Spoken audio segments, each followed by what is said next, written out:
A lo interior del Pleno y a lo íntimo de la labor legislativa, ¿cuál es la situación de Encuentro por Guatemala frente a las demás bancadas?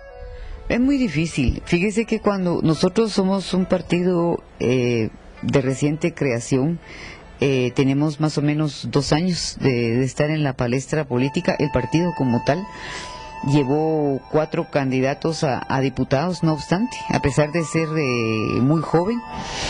Y bueno, ahí estamos. Creo que estamos siendo vistos en este momento como un grupo minoritario. No obstante, yo le diría, el trabajo, la tenacidad, el empeño, el hacer política diferente, porque para nosotros no debe haber divorcio entre la ética y la política, y se ha perdido, entre la moral y la política. Creo que debemos empezar a nuevamente a reencontrarnos, ética y política, hacer una política con vocación de servicio, acercar a los jóvenes, a las mujeres, va a hacer que el partido en el futuro inmediato realmente tenga más receptividad de la población y más apoyo. En los 80s, la Ninet de Fernando García, la Ninet del GAM, era una Ninet de izquierda. La Ninet de hoy, de Encuentro por Guatemala, que es diputada, es una diputada de izquierda. Pues yo le diría que nada es permanente, todo cambia. Y como decía Heráclito, ¿verdad? Nadie se baña en la misma agua 2 veces. Y por supuesto que la madurez lo dan los años, lo dan los nuevos contextos políticos. Y yo le diría que no me puedo yo significar jamás como una mujer de derecha, definitivamente no. Pero sí una mujer con mucha identidad de nación. El amor al país no debe tener fronteras. Yo creo que eso nos debe identificar. Yo le diría, yo me considero una mujer con identidad de nación, una mujer con militancia por mi país. Amo enormemente Guatemala y eso para mí es lo más importante. Eso sí, me interesa mucho estar cerca de los más vulnerables, me refiero a los más pobres, pero también las capas medias que están sufriendo mucho en este momento y no hay quien se preocupe de la capa media, que son al final los que aportan, pagan impuestos, tienen que hacer grandes esfuerzos. En este momento me interesa sobremanera llegar a cerca del joven. Entonces yo le diría, hacer política por un país obviamente debe tener código de ideas, pero no debe ser un dogmatismo por adorar una ideología que finalmente no se identifica con los intereses de su país. ¿Cuál es su principal crítica al gobierno de la cohesión social, al gobierno de Álvaro Colón? La falta de transparencia. Fíjese que yo, ¿cómo no voy a estar de acuerdo que temporalmente usted o nosotros podamos aportar 300 quetzales a las familias más pobres a cambio de que ellos manden a estudiar? ¿Quién con un poco de conciencia social no va a estar de acuerdo con ello? Hay 2 problemas. Uno, tenemos que saber si eso está llegando de veras al más pobre y extremadamente pobre. Saber los nombres de las personas, su identidad, y no se nos quiere dar. ¿Por qué? Hay algo ahí que se esconde. 2, usted no puede darle quetzales a una persona. Eso va a ser para siempre, es una ayuda temporal, porque hay cada vez más presión fiscal, está creciendo la presión fiscal, cada vez la gente pobre es muy grande el número, ¿verdad? Y están pidiendo siempre más apoyo, pero entonces hay que hacer algo. Usted tiene, a cambio de esos 300 quetzales, que dar capacitación, para que la gente tenga un oficio al futuro cuando ese dinero ya no se reciba.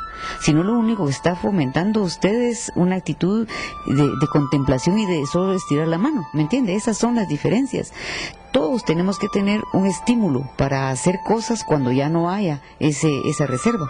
Y por último le cuento en este sentido de cohesión social, pues, fíjese usted, se dieron 247 millones, por ejemplo, ahorita, este año. Es tanta la presión económica y tanta la crisis, por supuesto, que ya se agotó en un mes 60% del presupuesto. Quiere decir que cada vez va a ser más requerimiento. ¿Y qué va a pasar? Cada vez entonces nos van a poner o más impuestos, o más préstamos, o más donaciones. Ojalá fueran donaciones, pero más préstamos. ¿Y en quién recae? El que más recursos tiene no paga, pero las capas medias tenemos que pagar como sea. Ese es un tema que yo pongo de reflexión. La mujer y la política. Hay muchas formas y muchas facetas en las que se combinan estos 2 ingredientes. Una combinación del resultado Ninet Montenegro y otra combinación nos da Sandra Torres de Colón. Si usted tuviera 5 minutos para hablar íntimamente con la primera dama de este país y pudiera darle un solo consejo, ¿cuál sería? Ah, qué difícil me la pone. Pues mire, yo en primer lugar decir que valoro mucho la labor de la primera dama, porque, en primer lugar porque es mujer, ¿verdad? Y creo que no podría yo... Bueno, yo creo que a veces tenemos que ser más tolerantes. Yo creo que es el consejo para todos, para mí misma, por supuesto, porque no nos gusta la crítica constructiva y nos molesta. Pero hay crítica que hay que discernir y verla bien y analizarla, porque siempre dentro de la crítica hay factores positivos que nos pueden ayudar a hacer el cambio de calidad en las cosas.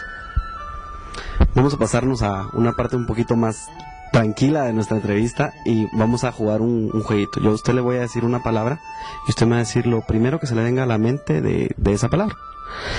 Guatemala. Amor. Congreso. Ay, qué difícil. Paz. Guerra. Álvaro Colón. Presidente. Consejo de Cohesión Social. Poca transparencia. Conflicto armado interno. Muerte. Fernando García. Amor. Sandra García Montaner. Amor, mucho amor. Juventud. Esperanza. Gracias por su tiempo. Tiene las cámaras y los micrófonos de personajes para dirigirse a todos los jóvenes que nos ven. Bueno, pues gracias por el espacio al grupo de jóvenes de personaje. Pues como mujer y como madre también de jóvenes, yo quiero saludar hoy a los jóvenes guatemaltecos, a pedirles que se involucren en la problemática que vive nuestra patria, a que apoyen a nuestro país. El país está viviendo momentos difíciles, hay quienes se quieren apropiar de ella, y nosotros que queremos a este país y aquí queremos seguir nuestra vida, aquí queremos vivir y morir, tenemos que defenderla. Ánimo, mucha suerte, estudien mucho, porque es la llave para el éxito de todos los que queremos una patria diferente. Muchas gracias, señora diputada. Con ustedes regresamos en la próxima edición de Personajes. Gracias por sintonizarnos.